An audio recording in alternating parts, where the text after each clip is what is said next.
Es war eine liebe Zeit, die gute alte Zeit vor Anno 14. In Bayern gleich gar. Damals hat noch seine königliche Hoheit der Herr Prinzregent regiert.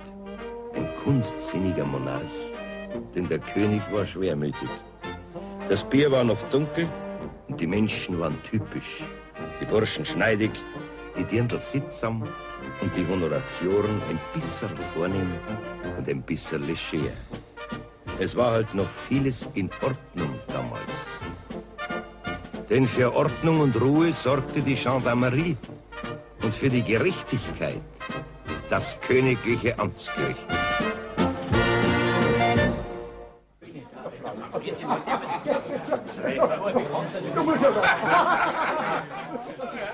Heute wird ein Viehhändler verhandelt und das lockt immer eine große Anzahl Bauern an. Da gibt es unter den Zuhörern keinen, der nicht die reinste Freude empfände, zu der die menschliche Seele fähig, die Schadenfreude. Lacht so recht richtig, aber euch vergeht das Lachen. Ich bin nämlich ein Justizirrtum. Der Mann ist eines arglistigen Betruges angeklagt. Er hat eine kranke Kuh für gesund verkauft. Auch eine schüchterne Stallmagd soll in den Zeugenstand. Sag nicht viel. Halt lieber's Mai. Schaust einfach im Boden rein und denkt da, frag nur Zurichter, ich weiß von nix. Ja, der Viehhandel ist natürlich auch ein ehrenwertes Gewerbe und ich kenne etliche aus eurer Zunft, die sind durchaus in Ordnung. Allerdings, wenn dann einer eine nahezu wertlose, uralte Kur für eine junge, frische, kräftige, im 4. Kai beträchtliche verkauft, oder so um sündteures Geld, dann ist das nicht mehr in Ordnung. Gell? Übrigens ist das ja ein geradezu sagenhaftes Kunststück, aber mit solchen Kunststücken sollten sich christliche Handelsmänner ihr Geld eigentlich nicht verdienen, nicht wahr? Zu die Oberbatzenkehrer, zu die ganz großen Schlawiner. Darf der da herin mich beleidigen? Es geht ja gar nicht dich beleidigen. Darf mit der ein Schlawiner was? Bleiben, Herr Held, wir sind noch nicht fertig, wir zwar. Ihre Vorstrafen, glaube ich, die können wir übergehen, die setzen wir als bekannt voraus. Sie haben also dem hier anwesenden Kläger, dem Bauern Viehbeck von Unterrossing, eine Kuh verkauft, ja? Jawohl, am Gallimarkt ist gewesen. Wissen Sie, Herr Rat, ich hätte es ja mir gar nicht geben sollen, dem Bauern, dem Schlitzhorigen. So war mir Gott helfe, Herr Rat. Ich hab's ihm nur gegeben, weil das Bettel nicht mehr aufgehört hat. Okay. Die Gage, Kurbi, verkaufen wir doch diese schöne Kurle mit den schwarzen Flecken. Ich möchte schon lange mal andere Rasse in meinen Stall. So hat er dahergeredet. Und ich, ein durch und durch gutmütiger Mensch, Herr Rat, ich gebe ihm die ausgezeichnete Kur, die wo 20 Liter Milch gibt und im 4. Kai steht, hast du gehört, ich verkaufe sie ihm um lumpige 190 Mark. Ja, langsam, Herr Held. Ne? Da steht im Akt, einen Moment, dass Sie dieses Prachtstück von Kuh unmittelbar vor dem Weiterverkauf selber erst erworben haben und Sie, ein ganz ausgekochter Meister Ihres Faches, Sie sollten sich entweder beim Kauf oder beim Verkauf so fürchterlich getäuscht haben. Ist doch recht unwahrscheinlich, meinen Sie nicht? Sagen Sie selber, Herr Rat, bin ich nicht ein Depp? Ja, Moment, ruhig! Das wird sich, nehme ich an, im Laufe der Verhandlung nachher schon rausstellen, aber zunächst habe ich Sie was anderes gefragt, Herr Held. Für 190 Mark? So eine Kur? Wie viel Sie den Wert gewinnt, der feine Schlampen, hä? Wie viel? Keine 90 Mark, geschweige denn 100. Ruhe, Herr Kläger, Sie kommen ein bisschen später dran. Zuerst muss ich noch ein bisschen was vom Herrn Beklagten wissen. Ja, mein lieber Herr Viehhandler Held, wir kennen uns jetzt doch schon, kann man sagen, fast ein Vierteljahrhundert lang, gell? Ja, Herr Rat. Ich bin ja schon einiges von Ihnen gewöhnt, aber... Aber verurteilen haben Sie mich noch nie dürfen, Herr Rat. Oha. Von Kleinigkeiten abgesehen. Ja. Meine Handelsschaften sind alle reell, ehrlich und solide. Und wenn ich sage, dass der Viehbeck von mir eine ausgezeichnete Kur verkauft hat... Das haben Sie schon gesagt. Ja, eine Kur, wie der Bauern, der da noch nicht einmal eine gesehen hat. Wenn ich das beschwören kann, Herr Rat, nachher ist das mehr wie wahr. Ja, jetzt muss ich aber fragen, Herr Held, haben Sie denn die Kur, wie Sie es gekauft haben, auch wirklich ganz genau angeschaut? Haben Sie die begutachtet? Haben Sie die geschätzt, dass Sie das so für wahr beschwören können? Hä? Was war? Wie es die Kuh abgekriegt hat, sind die schwarzen Flecken alle vergangen. Das ist ein ganz blasses bayerisches Fleckvieh geworden. Also mit anderen Worten, da ist ja so die schwarze Sauce richtig runtergelaufen, ja? Nein, Herr Rat. Von einer weiß gefleckten Kur ist mir durchaus nichts bekannt. Ich habe immer Holländerin verkauft. So. Ja, und darauf schwöre ich 100 Eide. Die sind Ihnen geschenkt, Herr Held. So. Sind Sie ganz sicher, dass Sie eine schwarz geschickte Kur verkauft haben? Und sind Sie ebenso sicher, dass es sich dabei um dieses ebenso anschaulich geschilderte Prachtstück gehandelt hat? Ja, Herr Rat, so gewiss bin ich mir da, wie ich mir gewiss bin, dass ich der Viehhändler Held Curry bin. Ein ehrenwerter Groß- und Kleinviehhändler, Ross- und Schweinekaufmann, kaum vorbestraft und bestens eingeführt in 3 Bezirksämtern und auf dem Schlachtviehhof in der Residenzstadt München, gell? Ja, imposant, Ihre Sicherheit, Herr Held. Gell? Von wem haben Sie denn die Kur gekauft? Ja, von einem der anerkanntesten Züchter in der ganzen Gegend, vom Huber von Rärmerding. Den kenn ich, das ist der gleiche Bazi wie er. Gell? Ja, du Leidausrichter, du, darfst du da erinnern, jeden Schlechtmacher, ha? Bitte um Ruhe. Herr Held, bitte schön, nehmen Sie Platz. Na ja, wenn es so nicht geht, dann probieren wir es von der anderen Seite her. Wachtmeister, rufen Sie mal bitte den Zeugen Huber von Remmerding her. Den Huber von Remmerding, jawohl. Herr Viehbeck, diese schwarz gefleckte Kur sei so ganz plötzlich weiß geworden, haben Sie vorhin gesagt. Wie ist denn das zu verstehen? Ja, das stimmt schon. Ich hab die Kur als schwarze gekauft. Ja? Ja, und nachher ist sie daheim, ja, beim Heimführen schon ein wenig, aber in der Nacht sind alle Kühe schwarz, gell, hab ich nicht genau gesehen. Am anderen Tag aber sind ihr die schwarzen Flecken auf einmal alle vergangen. Wieso denn? Ja, weil es geregnet hat. Was kriegt das? Ja, und die Kuh ist aber heller, blasser und weißer geworden. Also eine echte schwarz gefleckte war es auf jeden Fall mal nicht. Ja, haben Sie jetzt eine Idee, wie diese Kuh so auf schwarz gefleckt hergerichtet worden sein könnte? Hä? Ja, also entweder er hat's mit dem Teufel. Wenn euch gar nichts anderes mehr einfällt, dann kommt's aber mit dem Teufel daher. Gibt's so. Nein, Herr Rat, sowas gibt's schon. Oder aber er hat die Kuh angestrichen. Was? Ich und mit dem Teufel? Ich und die Kuh streichen? Ja, mit was denn? Ja, was weißt du nie? Mit einer Farbe? Mit der A-Farbe. Na, du heiliger St. Windelin, sowas glaubt ja niemand. Sowas glaubt ja nicht einmal der Herr Rat. Nein, der Herr Rat, der glaubt bis jetzt überhaupt ganz wenig. Herr Kläger, Sie sind also überzeugt, dass die Kuh, die Sie am Gallimarkt von dem Herrn Heck gekauft haben, nicht mehr dieselbe, beziehungsweise nicht mehr identisch war mit der Kuh, die Sie am anderen Tag dann im Stall gehabt haben. Ja, jetzt muss ich aber ganz saudumm fragen, wie einem so erfahrenen Ökonomen wie Ihnen sowas überhaupt passieren kann. Für Sie war es also plötzlich nicht mehr dieselbe Kuh. Jawohl. Das ist auf einmal eine ganz andere Kuh geworden. Der Bunste, eine Mogene, der Feidi. Eine durch und durch der Feidi. Aha, ich möchte aber jetzt ganz gerne festhalten, eine andere geworden, haben Sie gesagt. Und das ist der Bunste, das ist der Feide, das haben Sie beim Kauf vor lauter schöne schwarze Flecken gar nicht gesehen. Also ich bin kein Viehhandler, ich bin auch kein Züchter, aber ich weiß nicht, ob mir sowas passiert hätte. Ja, setzen Sie einer hier jetzt. Der Zeuge fallen den Huber von Remmerding. Ist gut, ja, Hubermann, komm das Herz zu mir. Ist gut, Herr Richter. Wir sind gut. Einer von die zwei ist so, Herr Gestrenger. Einer von die zwei. Oder alle zwei miteinander. Sie hält, wenn Sie jetzt nicht sofort den Mund halten, dann kracht's, das sag ich Ihnen. Komm mal her, Hubermann. Jetzt sagen Sie mir einmal, was für eine Kur haben Sie auf dem Gallimarkt dem Viehhandler Held verkauft? Ich habe mir Kur verkauft, ja, das stimmt. Ja, was für eine Kur, bitteschön, Hubermann. Meine Kur halt. Ja, das will ich sehr hoffen, dass sie Ihre Kur war. Aber werden die ausgeschaut, was er weiß, ein schwarz, ein rot gefleckt oder bräunlich oder wie denn? Ja, das stimmt. Das stimmt. Was für eine Farbe hat die Kur gehabt, Hubermann? Oh mein, auf Farbe kommt's bei der Kur nicht an, Holzgericht. Doch, mir kommt's jetzt drauf an. Die Kur, die Sie auf dem Gallimarkt dem Held verkauft haben, war doch eine schwarzgescheckte, gell? Dann hat die nicht, Herr Gestrenger, die gewiss nicht. Was? Ja, zählt fix, Huber lügt nicht. Einen Moment. Ganz abgesehen jetzt einmal von der Farbe. Um wie viel haben Sie denn die Kur verkauft, Huber? Ha? Was Ihnen der Viehhandler Held bezahlt hat für das Vieh?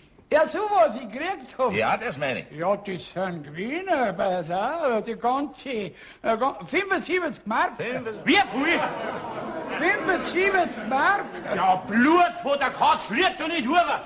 175 Mark habe ich dir bar ausgezahlt, gell? Aber Schwager, 75 sind's Gewinn. Du, ich sag das im Guten, Huber, und der Schlag den 100er nicht. 175 Mark habe ich dir gegeben. Er täuscht sie. Das gibt's. Das gibt's ja. Nein, Herr Rat, da täusche ich mich gar nicht. Ich habe die Kur sogar noch in meinem Bücherl drin stehen. Da steht's. Nein, safe fix. Da steht's. Vom Huber schwarz geflickt im 4. Kaiberl für 175 Mark ein und für 190 am Viehbeck verkauft. Da steht's geschrieben, Herr Rat. Ja, ist gut. Eine Zwischenfrage erhält. Sind Sie vielleicht für längere Zeit, ehe Sie diese Handelschaften getätigt haben, im Wirtshaus gesessen? Die gleiche Frage müsste ich übrigens an den Herrn Viehbeck auch stellen, denn euch beiden sind doch da so unglaubliche Fehler unterlaufen, wie sie so zwei alten Füchsen wie ihr seid nie unterlaufen dürfen. Ne? Ja, no.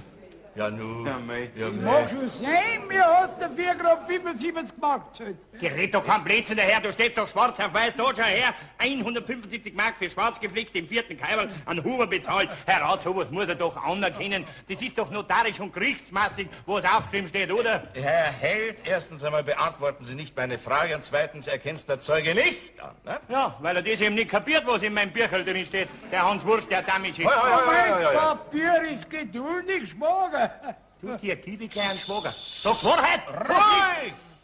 Bis zu einem gewissen Grad kann ich Ihre Erregung verstehen, Herr Held, gell? Aber der Herr Zeuge weiß halt nichts von einer schwarzgefleckten Kur. Ne? Hab noch nie eine gehabt. Eben. Aber, Herr Zeuge, irgendwas macht mich doch ein bisschen stutzig an Ihrer Aussage neben allem anderen. Ich hab's nicht mit den holländischen Kühen, die gerade nicht so bei uns. Ja, die geraden nicht so. Herr Huber, Sie haben vorhin einen eigentlich recht bescheidenen Preis genannt für die Kuh. Gell? 75 Mark, wenn ich mich recht erinnern kann. Das ist doch halber geschenkt, ne? Durchaus nicht. Die Kuh ist nicht gesund gewesen. Die Luder war krank. So. Ein Plast, ein weiß geschecker die. Ja, die Kuh, die ich gekauft hab. Jawohl, Plast und Tierlochert. Jawohl, Und krank. Und Ja. wer 75 Mark zahlt nur. Ja, die ist, wie sie mit dem Kuhstall umeinander hängt. Ja. Wenn er sieht, der Huber, ist jeder Irrtum ausgeschlossen. Dann wissen wir's gewiss heran. Ja, natürlich. Ja, eine Lokalbesichtigung. Nehmen wir auch noch vor. Nein. Ich bin schon froh, wenn wir mit dieser Identität von dieser Kur endlich einmal ins Reine kommen. Alles andere wird sich nachher schon finden. Und ich hätte das Gefühl, Herr Held, Sie könnten mir dabei eigentlich recht gut helfen. Ja? Sind nämlich noch ein paar Fragen offen. Nicht? Könnten Sie nicht ein bisschen was klären? Vielleicht unter Umständen sogar gestehen. Hä? Passen Sie auf, Herr Rat, jetzt fällt mir gerade was ein. So. Ja, etliche Wochen früher hätte mir einer bald einmal so eine Kuh antragen wollen. Ich hab natürlich das Mistviech sofort gekannt und hab's nicht gekauft, nicht? Ja. Das muss gewesen sein am Viehmarkt in Dingelfing, meine ich. Ja, das Dingelfing hätten sie mir bald so ein krankes Blut antragen. Genau die gleiche Kuh, von der er da redet. Wahrscheinlich die gleiche. Aha, ja, also nehmen wir mal an, es ist die gleiche gewesen. Wie kommt die Kur dann zu ihren schwarzen Flecken, hä? Sehr richtig, Herr Rat. Schwarze Flecken und eine aufblasende Wampen. Aha. Herr Zeuge Huber-Bauer, wie kann Ihre Kur für 1-2 Tage schwarz gefleckert werden? Haben Sie dafür eine Erklärung? Nein, ich weiß sowas nicht, Herr Rat. Sie wissen sowas nicht. Und wenn Sie nichts wissen, dann setzen Sie ein Hebelchen, gell? Verlungen! Nein, Moment. Herr Rat, Sie kennen mich. Ja. Wir sitzen oft beim Bier, Sie kennen mich vom Tarocken her, Sie kennen meine Verhältnisse. Ich bin bei der Liedertafel, beim Veteranenverein etc. Ja. Schauen Sie mal down, Herr Rat. Aber gern, Herr Helbitsch. Ich bin total unschuldig an diesem Fall. Ah. Ich hab dem Huber von Rämerding eine schwarz gefleckte Kuh für 175 Mark abgekauft. Der Viehbeck hat's heimgetrieben und am anderen Tag war die Kuh weiß und dürr und nicht mehr trächtig, dafür aber krank. Ja, da stimmt doch was nicht, Herr Rat. Ja, wem sagen Sie das, Herr Held? Ich begreife das eine so wenig wie das andere. Ja, aber ich bin unschuldig. Ja. Wie's? Ich bin ein Viehhandler, sagt man. Wir Handler schauen nur auf den Profit. Ja, das muss man natürlich. Aber da profitiert was bei einem Bauern. Ja, da musst du ja hoch studiert sein, da musst du ja was drin haben im Kopf. Da musst du ja selber schon fast der Bazi sein, Herr Rat. Fast. Ja, aber ich bin keiner. Ich bin ein ehrenwerter und bestrenommierter Viehhandler. Und ich bitte um Freispruch. Weil entweder ist er da drüben der Bazi oder aber er da, der Huber von Rämerding. Oder Sie. Nein, nichts, Herr Rat. Das müssen Sie rausbringen, wer von den zwei einspart hat. Ja. Ich jedenfalls bitte um Freispruch. Ja, ich werde mein Möglichstes tun, nicht? Gell? Ja, bitteschön. Schauen Sie, Herr Rat, ich mag doch meine Handelskarten nicht verlieren. Und jetzt legst du mal eine kleine Pause ein, Held. Gell, bitteschön. Und ich möchte mein Geld wieder. Dazu aber auch noch einen Schadenersatz. So. Ja. Was? Ja, was hätte denn dir die Kuh für einen Schaden gemacht? Ja, meine anderen Kühe hat so gesteckt mit ihrer Sucht. Bravo, jetzt hat er sich verraten. Jetzt ist aufgekommen, sei dreckiger Kuhstall, sei dreckiger soll saniert werden. Jetzt haben wir ihn, Herr Rat, jetzt können wir ihn gleich aburteilen. Also wenn schon aburteilen, mir nicht, aber ich. Gell? Außerdem bitte ich etwas mehr Ruhe. Ja, einiges wäre noch zu klären. Ja, die angststrickende Kuh, die schwarzgefärbte, die er mir angetragen hat meinen ganzen Kuhstall verseucht. Ja, dafür kann ich den Herrn Tierarzt als Sachverständigen holen lassen. Der steht abrufbereit. Oha, also wenn das stimmt, Herr Held, dann wäre es, glaube ich, höchste Zeit für ein Geständnis.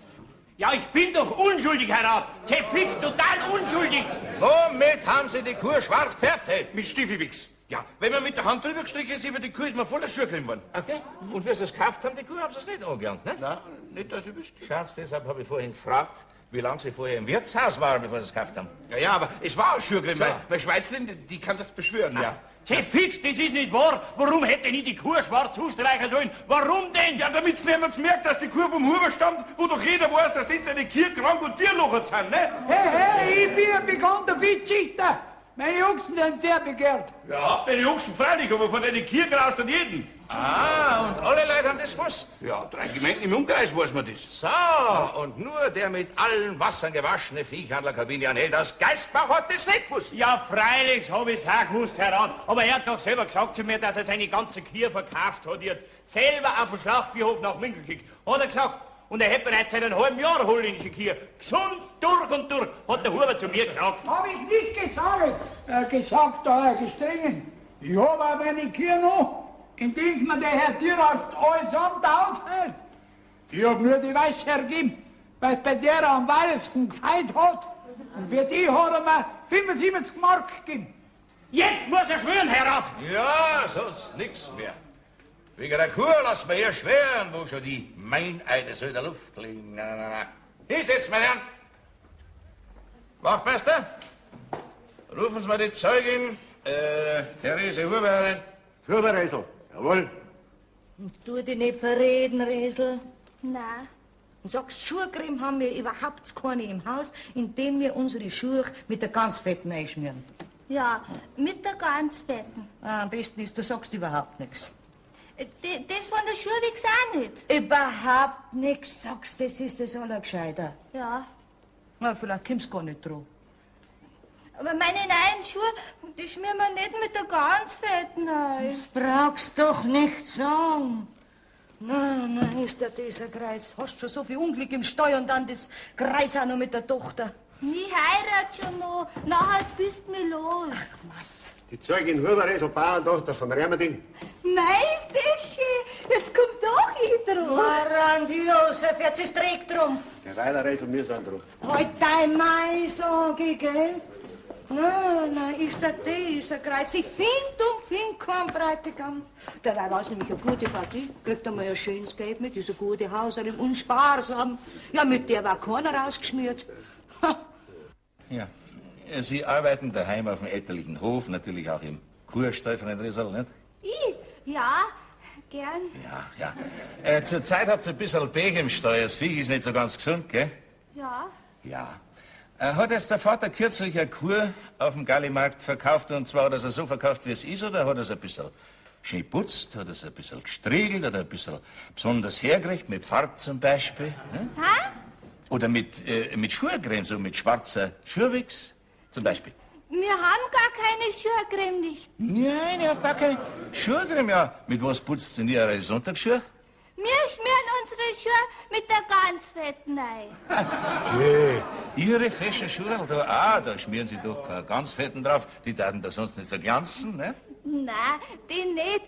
Die putzen wir mit einer schwarzen Schurcreme. Ja, großartig, haben wir's schon.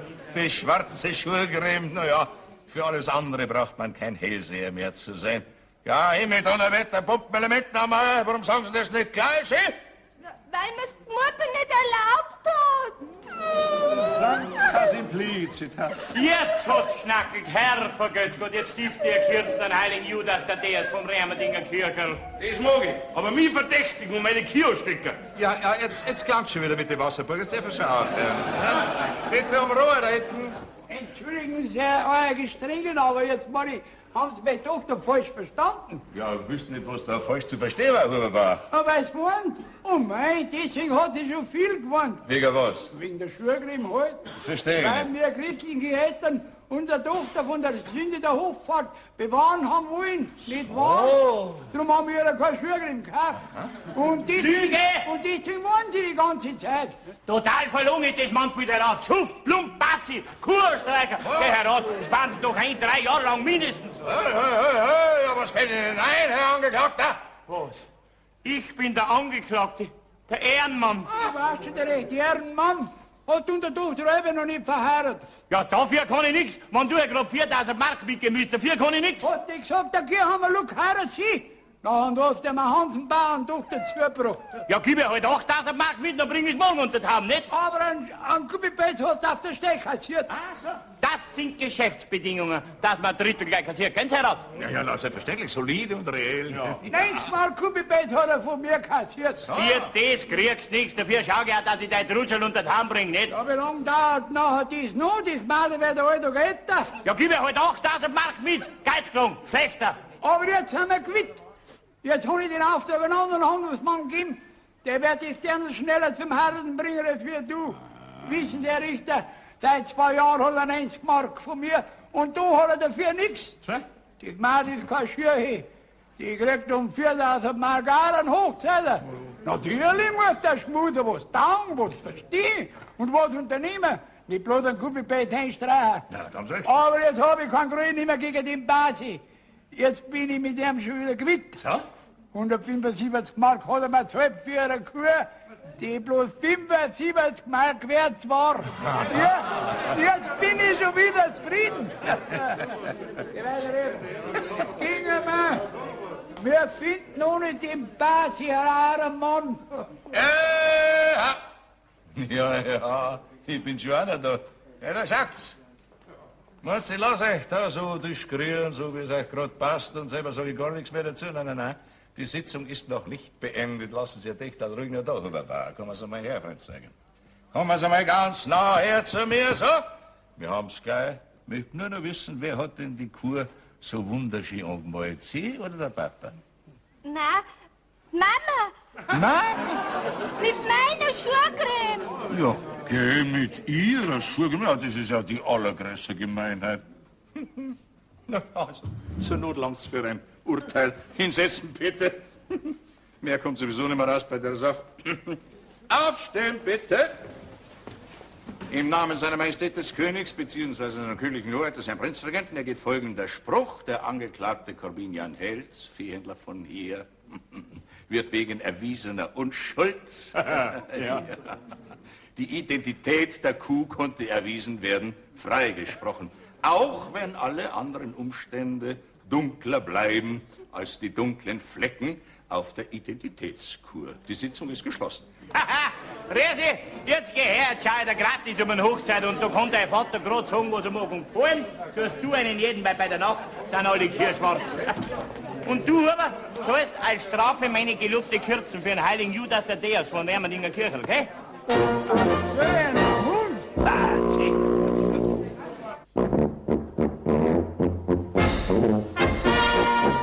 Das Leben geht weiter, ob Freispruch oder Zuchthaus.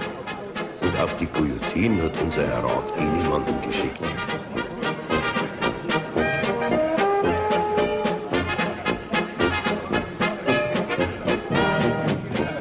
Anschmieren, ausschmieren.